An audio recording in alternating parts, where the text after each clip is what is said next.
જિલ્લાની તમામ બોટ બંદર પર પહોંચી છે। અમરેલી જિલ્લાથી આ સમાચાર સામે આવી રહ્યા છે કે જ્યાં જિલ્લાની તમામ બોટ બંદર પર પહોંચી છે, બંદર પર સુરક્ષિત રીતે પહોંચી છે। જાફરાબાદ શિયાળબેટ સહિત 700 બોટ બંદર પર પહોંચી છે। આ તમામ બોટને સુરક્ષિત રીતે પહોંચાડવામાં આવી છે બંદર સુધી। વાતાવરણને કારણે માછીમારોને દરિયો ન ખેડવા માટેની પણ આ સૂચના આપવામાં આવી છે। માછીમારો દરિયામાંથી વતન પરત ફરી રહ્યા છે। આજે અનરાધાર વરસાદ વરસી રહ્યો છે અને આ વરસાદને જ પગલે માછીમારોને હાલ દરિયા ખેડે ન ખેડવાનું સૂચન પણ કરવામાં આવ્યું છે। અગાઉ 3 બોટ ડૂબી હતી અને જેના 11 ખલાસી હજુ પણ લાપતા છે। ત્યારે આવી કોઈ પણ અનિચ્છનીય ઘટના ન ઘટે તે હેતુસર હાલ દરિયો ન ખેડવા માટે માછીમારોને સૂચન કરવામાં આવ્યું છે, અપીલ કરવામાં આવી છે। આ વાતાવરણને કારણે, વરસાદી વાતાવરણને કારણે માછીમારોને દરિયો ન ખેડવા માટેની અપીલ કરવામાં આવી છે। હાલ તમામ માછીમારો દરિયાથી પોતાના વતન પરત ફરી રહ્યા છે અને આજે તમામ બોટ જે છે એ જાફરાબાદના બંદર ખાતે પહોંચી છે। આ સમાચાર અમરેલીથી સામે આવ્યા કે જ્યાં તમામ બોટ બંદર પર સુરક્ષિત રીતે પહોંચી છે।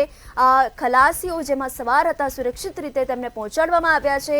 જાફરાબાદ શિયાળબેટ સહિત જેટલી પણ બોટ હતી એ વાતાવરણને કારણે માછીમારોને દરિયો ન ખેડવા સૂચના અપાઈ। ખલાસી માણસો સહિત અને એક બોટ ખાલી બોટ એમાંથી માણસોને રેસ્ક્યુ કરેલા છે। એ બોટ દરિયામાં છે, બાકીની 4 બોટ, 2 શિયાળબેટની અને 2 ખારવા સમાજની જેને એન્જિનો બંધ પડેલા હતા, કોસ્ટગાર્ડે એ લોકોની સાથે સહકાર આપી અને કોસ્ટગાર્ડે એની સાથે રહી અને સાચવેલી હતી।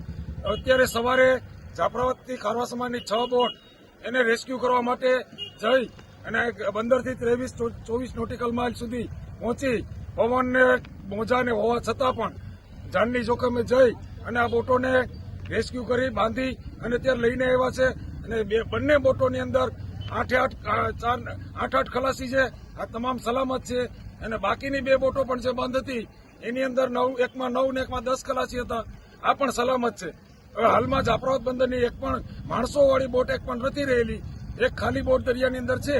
ફક્ત અમને નુકસાન એ છે કે જે 3 બોટો દરિયાની અંદર ડૂબી ગઈ છે એમાં 11 માણસો અત્યારે લાપતા છે, એનો કોઈ પત્તો મળેલો નથી। ભગવાન કરે અને આ માણસો પણ અમને જીવંત મળી જાય એવી અમારી કોશિશ છે। હાલમાં પણ કોસ્ટગાર્ડ ત્યાં તપાસ કરી રહી છે, તો કોસ્ટગાર્ડે આ વખતે સહકાર આપ્યો, તંત્રે સહકાર આપ્યો, મરીન પોલીસ સ્ટેશને, કોસ્ટગાર્ડે અને કલેક્ટર સાહેબ, એસપી સાહેબ, ડેપ્યુટી કલેક્ટર સાહેબ, અમારા ફિશરીઝ કમિશનર સાહેબ તમામે અમને સતત સંપર્કમાં રહી રાત દિવસ સુધીમાં અને આમાં સહકાર આપ્યો છે। તો આ તકે માછીમાર સમાજ વતી હું એમનો પણ આભાર માનું છું કે આવા સમયે એમને ઉપયોગી થયા અને અમારા ભાઈઓ સારી રીતે સારી પેટે ઘર સુધી પહોંચી ગયા છે।